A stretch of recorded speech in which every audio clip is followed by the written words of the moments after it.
On a eu l'occasion de mener des recherches à l'international, et moi ce qui m'a frappé, c'est qu'il y a 4 grandes thématiques qui émergent.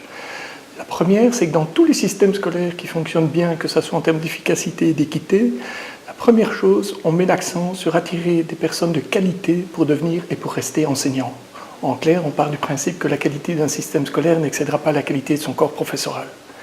La deuxième grande leçon, une fois que vous avez attiré des gens de qualité pour devenir enseignants, c'est mettre l'accent sur ce qui se passe dans les salles de classe, dans les écoles, tous les matins, X jours par an. Ça veut dire que, en fait, les enseignants se sentent à l'aise, tutorat pour les jeunes, échange de bonnes pratiques, et qu'en fait, les enseignants n'exercent pas de manière solitaire leur métier, mais en équipe.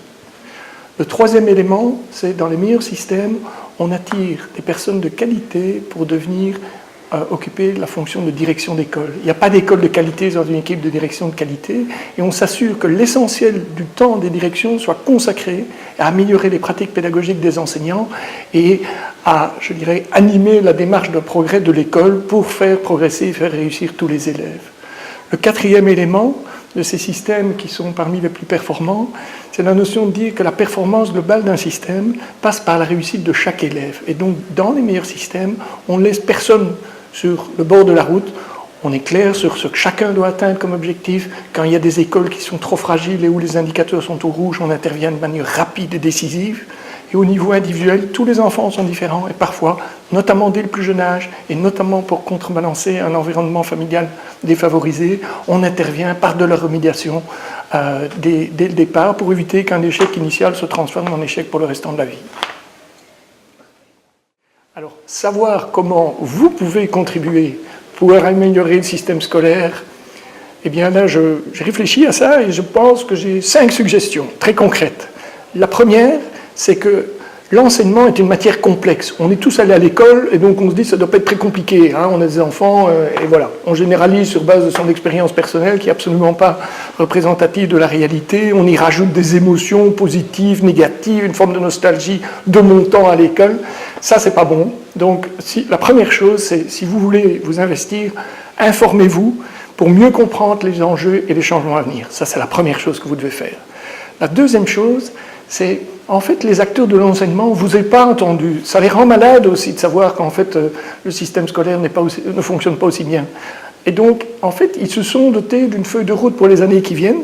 Eh bien, j'ai envie de dire, soutenez-les de manière plus explicite. Soutenez la dynamique d'amélioration qui est en cours et ne vous laissez pas trop influencer par les turbulences électorales, l'écume médiatique de gens mécontents et aussi toutes les résistances au changement à tous les niveaux. C'est normal, mais ça ne doit pas, en fait, vous freiner dans cette notion de dire « je supporte le chemin d'amélioration et je soutiens les gens au sein du système scolaire qui veulent faire avancer le système ».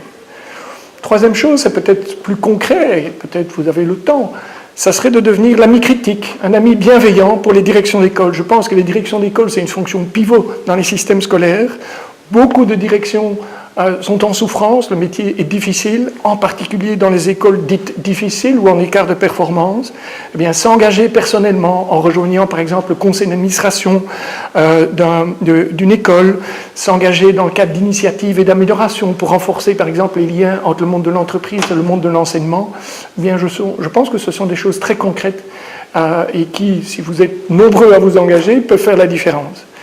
La quatrième chose, c'est, en fait, on va voter, là maintenant, le 14 octobre 2018 pour les élections communales et provinciales. On va, donc les gens qui vont être responsables de faire progresser 36% des écoles du système, ben, c'est vous qui allez les choisir. Ben, choisissez des gens qui s'engagent de manière significative avec des vrais projets pour faire progresser les écoles dont ils auront la responsabilité. Et enfin, je terminerai, parfois, à certains moments de sa vie, on se dit, tiens, j'ai envie de changer de vie, j'ai envie de redonner du sens à ma vie sur des causes qui me portent et qui me tiennent à cœur. Pourquoi ne pas, par exemple, rejoindre les équipes en charge de la gestion du changement, l'accompagnement du changement pour le système scolaire? Pourquoi ne pas considérer de devenir, je dirais, un enseignant, comme par exemple l'ASBL Teach for Belgium, ou bien, le cas échéant, de devenir directeur d'école? C'est un fameux challenge, mais ça peut donner du sens à sa vie. En tout cas, moi, personnellement, c'est ça qui m'anime. Et je dirais, je garde toujours, j'ai envie de dire, l'optimisme par rapport à tout ce qui doit arriver, puisque, comme je l'ai dit, comme le dit le philosophe Alain, le pessimisme d'humeur et l'optimisme de volonté. Je crois que c'est ça qui doit nous animer entre gens de bonne volonté.